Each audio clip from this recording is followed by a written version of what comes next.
Former President Rodrigo Duterte has filed his certificate of candidacy as Davao City Mayor for the 2025 elections. The former president filed his COC on Monday, October 7, along with his son, incumbent Davao City Mayor Sebastian Duterte. The incumbent mayor will run alongside his father as the vice mayor of the city. Meanwhile, his son, Davao City 1st District Representative Paulo Duterte, is seeking re-election after filing his COC on the same day. In June, Vice President Sara Duterte said his father and brothers, Paulo and Sebastian Duterte, will run for senator in the 2025 elections. However, the former chief executive denied that he will run for senator in the upcoming midterm polls. Incumbent Senator Bong Revilla Jr. as well as former Senators Manny Pacquiao and Aquino formalized their Senate bid for the 2025 elections after filing their certificates of candidacy. During his speech on Monday, October 7, Senator Revilla, who is seeking re-election, points out his performance in the upper chamber despite being brushed off as Mr. Budots. According to Revilla, throughout his term as a senator, he has filed more than 1,900 bills and resolutions, and more than 300 of these have been enacted into law. Revilla also notes his perfect attendance in the Senate. However, the senator refused to take questions after his speech. Meanwhile, former Senator Manny Pacquiao has also filed his COC on Monday. Pacquiao says he will continue his advocacy to fight corruption if he wins again in the senatorial race. He adds that corruption is the reason for poverty and bad economy of the country. Pacquiao was a senator from 2016 to 2022. He failed to win as president last 2022 elections. Pacquiao is among the 12 senatorial bets under President Marcos's Alyansa para sa Bagong Pilipinas. When asked how he feels to be running under the slate of President Marcos, whom he criticized for corruption during the 2022 elections, Pacquiao responds, "Hindi naman po nag-criticize ako ng todo sa ating Pangulo. Ang tinanong lang ako ng media noon na about sa corruption. Sabi ko, kung may ninakaw, dapat ibalik. Kung may ninakaw, ay ang konstitusyon natin, ang gobyerno natin kailangan ng due process. And then sa aking pagkakaalaman, bayan, siguro sa habang panahon, ito, imulat natin ang mga mata natin. Lagi nating sinisisi ang pamilya Marcos pagdating sa korupsyon. Hindi ba natin nakikita na sa panahon ng Marcos, ang bansa natin number 1 sa ekonomiya? May kurap pang bansa na number 1 sa ekonomiya. Senator Bam Aquino has also formalized his intentions for a Senate comeback on Monday. According to Aquino, he will push for a law that will provide jobs for the youth and will push a reform in education once he is elected as senator next year. Aquino will be running under the political party Katipunan ng Nagkakaisang Pilipino, which was created in 2021 to support the presidential candidacy of former Vice President Leni Robredo. Meanwhile, Akbayan Party List lead nominee Chel Jokno formalized his House of Representatives bid after filing his certificate of nomination and acceptance along with Akbayan's second and third nominees Percy Sendanya and Dada Kiram Ismula. Jokno, who previously announced his intent to run as a senator in the 2025 elections, says he opted to run as a representative instead because not everyone has a chance to represent a party list with a strong legacy. Jokno adds that he has considered looking at the previous survey results as part of his decision not to run as senator. Businessman and former Ilocos Sur Governor Luis Chavit Singson wants to give Filipinos bank accounts and credit cards if he wins the 2025 elections as senator. After filing his certificate of candidacy on Monday, October 7, Singson says one of his advocacies will be to continue his initiative of giving bank accounts and credit cards to Filipinos. According to Singson, he has been doing this initiative in Ilocos Sur. Yung card na ginagawa na namin, meron kaming card na ginagawa sa aming bayan, na kung anong bayad nila, yun ang card nila. Itong card na ito, international, worldwide, dahil Visa card. Narbacan card. Lahat ng bayan magkakaroon, ang buong Pilipinas, mamimigay kami libre with bank account, credit card na as a debit card. Singson says he will continue with the initiative regardless if he wins the 2025 elections or not. He adds that putting Filipinos' money in the bank will help in improving the economy.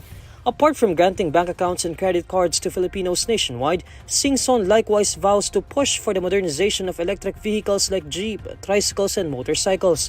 According to Singson, he will be providing electric vehicles to Filipino drivers and operators without asking for any down payment from them.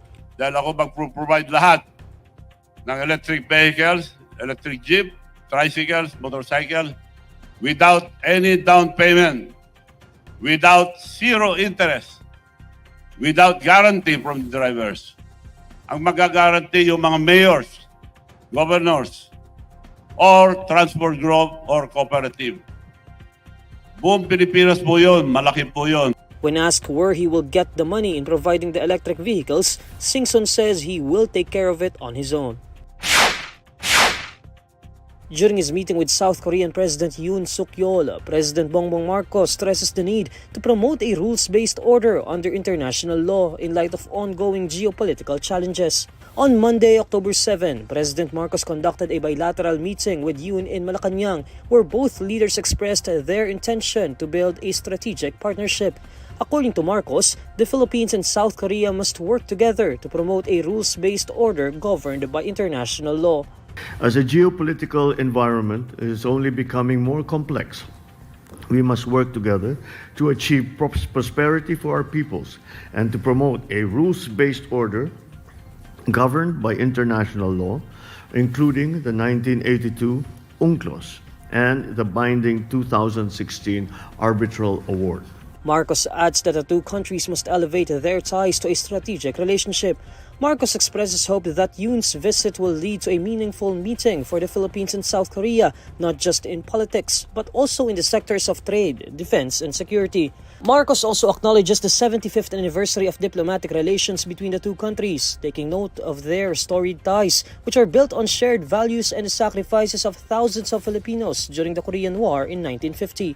Meanwhile, Yoon cites the origins of the two nations' ties, marking the formation of strategic relations as an opportunity to enhance cooperation between the two countries. 19년에 동남아 국가 중에 Today, we are elevating our relationship to a strategic partnership which will bring our cooperation to a higher level. I hope that my state visit will serve as an opportunity to not only further enhance our trade and economic cooperation, but also widen the scope of our partnership to include future-oriented sectors such as security, digital technology, and energy. The Taal Volcano had another minor phreatic eruption on Sunday, October 6, amid ongoing unrest since last week, according to the Philippine Institute of Volcanology and Seismology. In its latest bulletin on Monday, October 7, Phivolcs reports that the steam-driven eruption on Sunday, locally called Pusngat, only lasted for a minute. On Saturday, October 5, Phivolcs reported that the volcano had 6 minor phreatic eruptions lasting from 1 to 3 minutes, a 4-minute minor phreatomagmatic eruption, and 9 volcanic earthquakes, including 2 tremors that lasted 6 minutes. While on October 2, the volcano had another phreatomagmatic eruption that lasted for 11 minutes. According to Phivolcs, the phreatomagmatic event was likely driven by sudden contact of water with a small branch of shallow magma that has been in place beneath the Taal main crater and that has been degassing sustained levels of sulfur dioxide for the past 3 years. Phivolcs defines phreatic eruption as a steam-driven explosion that occurs when water beneath the ground or on the surface is heated by magma, lava, hot rocks, or new volcanic deposits.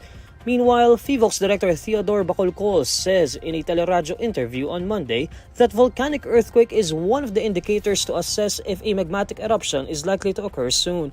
Bacolcol adds that the agency has not recorded a single volcanic earthquake for the past 24 hours and no signs of any swelling was observed around the volcano. Bacolcol further explains that a volcano will swell if there is a continuous supply of magma, which is called inflation. Bacolcol also notes that the presence of magma is a normal occurrence, especially for an active volcano like Taal. The recent eruptive events of Taal Volcano has prompted the Department of Interior and local government to order local officials of the provinces of Cavite and Batangas to prepare possible measures for the safety of their residents in case Phivolcs raises Taal Volcano's alert level from 1 to 2. Oil companies are set to increase diesel prices by 1 peso and 20 centavos per liter beginning Tuesday, October 8. In separate advisories, Petrogas, Pilipinas Shell, and Sea Oil also report that kerosene prices will climb by 70 centavos per liter, while gasoline costs would remain unchanged in the latest round of adjustments. This week's pump price movements marked weeks of consecutive increases. Department of Energy Oil Industry Management Bureau Director Rodela Romero previously said firms would implement a mixed price adjustment following news about Israel deliberating an attack on Iran's oil infrastructure, resulting in a possible supply disruption. Romero likewise cited disruptions in oil and gas in the southeast U.S. due to Hurricane Helene.